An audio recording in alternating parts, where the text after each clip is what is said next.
You're listening to Tarazi Tuesdays with the Bible as Literature.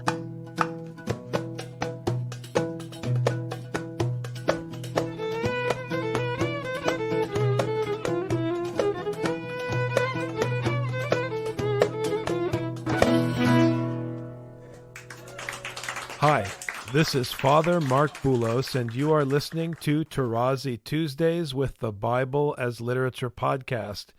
In this week's program, Father Paul concludes his reading of Genesis chapter 1, which continues the theme of the belittling of man. Father Paul will explain that man is reduced and presented as one of the other creatures created with the other animals on the sixth day. The difference for man, Father Paul explains, lies in his function.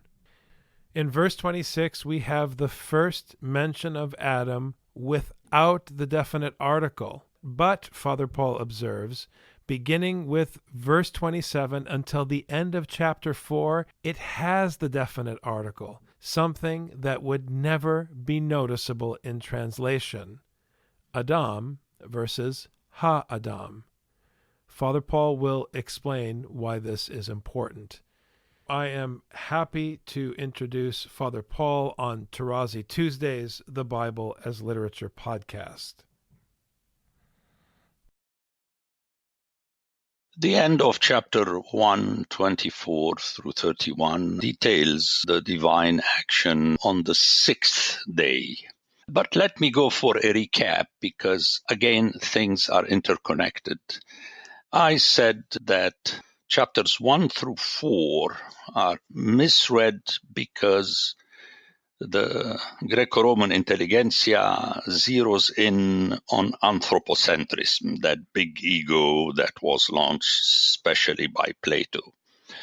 And they think that everything revolves around the human being. I mean, just hear how the people speak about Genesis 1 and 2. They immediately zero in on the creation or the making of the human being and the image and likeness of God. And they go on and on and on and on, even, in Orthodox theology, you're created in the image, but you have to do a push to get to become into the likeness, into this spiritual mysticism. I mean, it's just unbelievable what one can do. Obviously, it is possible if you play on words, and you give them the meaning that you want to give them. Now, when we remember that Adam, per se, his story begins in chapter 5, where we have his Toledot. Whereas in chapter 1 through 4, we don't have the story of Adam. We have the story of heavens and earth, and more specifically earth, as I said, within which there is Adam with the other creatures. Very important, including the vegetation. So I cannot stress this enough. You may hear me again and again and again, because only when you submit to this reality of the text will you be able to comprehend what the author is really saying, not what you want him to say. Because ultimately it becomes, as many theologians do and philosophers, they use the Bible to promote their own philosophy. Why the Bible? Sometimes I tell them, why would you need the Bible? Just say whatever you want. But the answer is very clear, because the Bible has become a major facet book in Western literature. And by appealing to it, you can channel more forcefully your own thoughts. In other words, you pervert the teaching of Scripture for your own self and your own promotion. So let's keep this in mind. And I said enough in the last two podcasts about the fact that there is an interconnection. The mention of the human being as a nefesh hayya, a living creature or a living being, is already preceded by the reference to the fish, not even the birds, let alone the mammals, as living creatures. The same thing we hear about bara, Everybody thinks that bara is an important word and it's used about man, but it was used already in verse 21, where the text says, God yibra, wayibra, and he created the great sea monsters and every living creature that moves. So if you hear the text and not begin with your theological premise, the man, if you like, is shrunk in the total vision of the earth and made as one of the other creatures. And now I come to the sixth day, where very clearly it is so, because on the sixth day, we have the animals of the earth and the human beings that are created together. And the more striking is that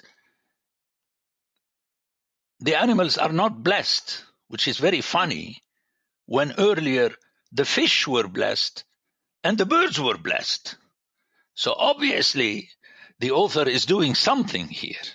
What the author is doing is to give you the message that the animals and the human beings are blessed together in one blessing. And thus, basically, and we know that from physiology and medicine, there is no difference between the human being and the animals, body-wise, function-wise. So one is prepared to understand the message of Scripture, that the difference is functional. The human being has a responsibility. In other words, he will be made to be the shepherd of the flock.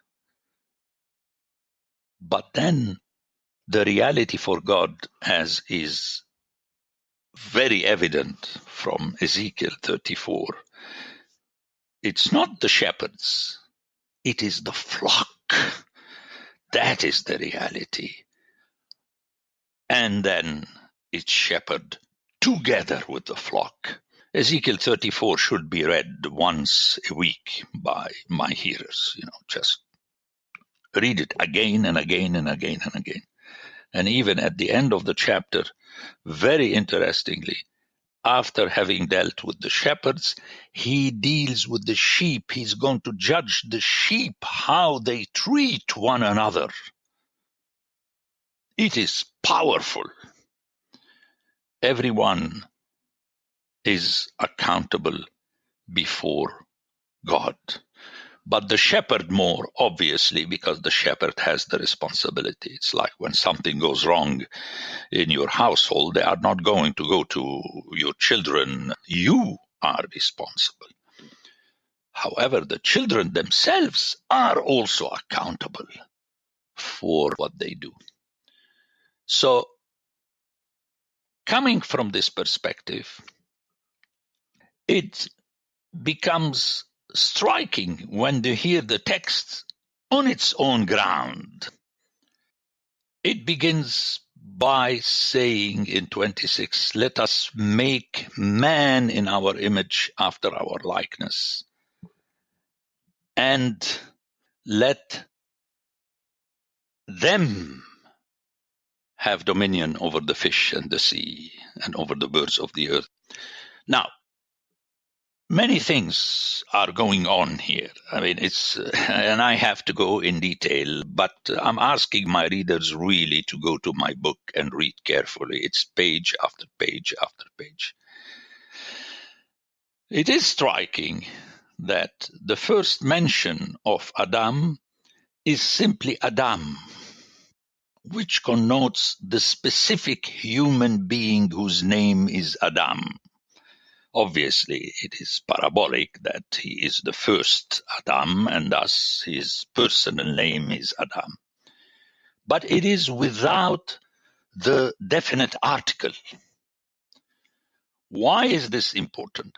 Because beginning with the following verse 27, we hear, and so God created. So in 26, God is speaking to himself and he's going to do something.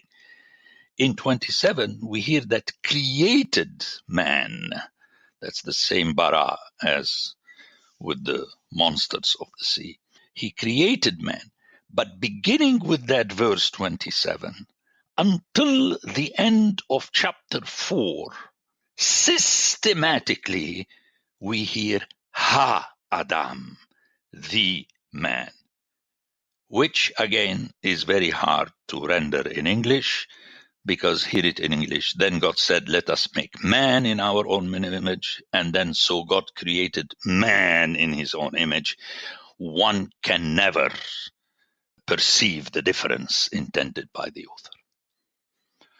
Let me repeat, starting with 27, systematically, we have the human being. And then suddenly in 5:1, we have Adam as the individual. So as you're hearing it as literature, you realize that the author has already this human being in mind, which is the same human being with whom he shall deal in chapter 5. But functionally, it is different. It is as though you are teaching a class and you're taking another class. This happens. Okay. In the class in which you're teaching, you are the teacher. You're not one of the class. You don't say, I'm taking this class where you are teaching. You're taking the other class. So I would like my hearers to practice this. Get away from essentials. It is I. There is no I. There is a function. How many times you heard me say that during liturgy, I'm the celebrant, I'm the priest. During coffee hour, I'm not the priest. I mean, everybody calls me Father Paul just because they are used to, but functionally, I'm not the priest. Okay, so let's keep this in mind. Very important, very important. So there is this play. It sounds complicated, but as I said last time, it is not complicated. It is complex. And again, someone hearing the text in the original and submitting to it, not philosophizing about it, okay, you get more readily the message. Another push in this same direction, where ultimately the text is belittling the human being. And with this, my statement goes against the grain of classical theology. It is harnessing the human being. Why? For a very simple reason, that when you look around yourself and you go into the rest of the story of the human being, he behaves. Plato was able to fool us because deep in our being, we behave platonically. We think that we are the center of the universe. Notice later how Cain will build a city and call it by the name of his son. And my criticism on that, which we shall hear about it later, that in the words of Ezekiel, he is making out of a being of flesh a being of stone. So all these things are in the Bible. So please put up with me a little bit for the next few podcasts, and I'm sure we'll get somewhere, at least for the honest among you that really would like to hear what the Bible is saying. Besides moving from Adam to Ha-Adam, we have also something else. First of all, let me take about this image and likeness. This is a pair of words that in literature express the indeedness of something. Like, for instance, you have the word ire and wrath. I mean, two different words in Hebrew. Very often they are on their own and they mean what they mean. But you can play on that by combining them. You say, I shall render my ire and my wrath. It's much more powerful. And this is how image and likeness work as a pair. Like when you want to express the totality, you say heavens and earth. Heavens, obviously, is not so functional in the text, it's earth. But to express the totality, it's like when you say, and we're going to hear this soon, men and women. You can say the human beings. Men and women is more powerful, or adults and children. And everybody knows that all of these statements mean the same thing, which is everybody. Okay, it stress inclusiveness. So listening to image and likeness is very interesting. Let me say a few words about that. The image is from the root that means shadow, a reflection. We have 2 letters for shadow and an addition of a 3rd letter for the image, the reflection. And in that sense, here we have, as I shall show you with the use of the other verbs and so on, the fact that the human being behaves the way a king that behaves. A king is still a human being and he's going to die. We hear it so often in the Psalms. But while he is king, he is the responsible for the city. He is the father of the city. And thus, everybody else are his children and they are in his image. The same way as the king is the image of God.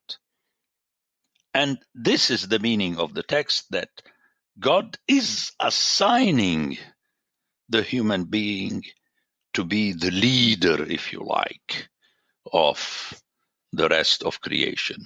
The way when he chooses David or Saul or Solomon as king, they are human beings, but functionally they are the king, they rule. So image is very powerful in this sense, and in my book I give a lot of examples. You can do it yourself. You will see how it is used throughout the Bible.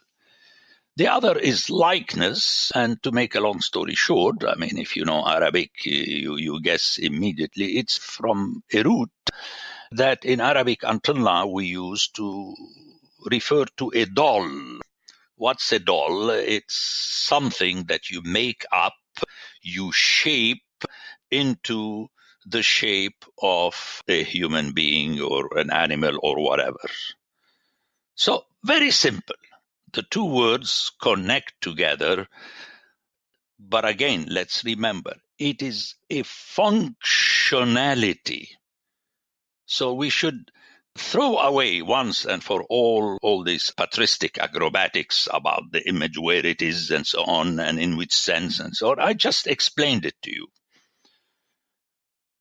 But again, this is not enough, because the text continues and tell you in which sense the human being is to behave according to this function.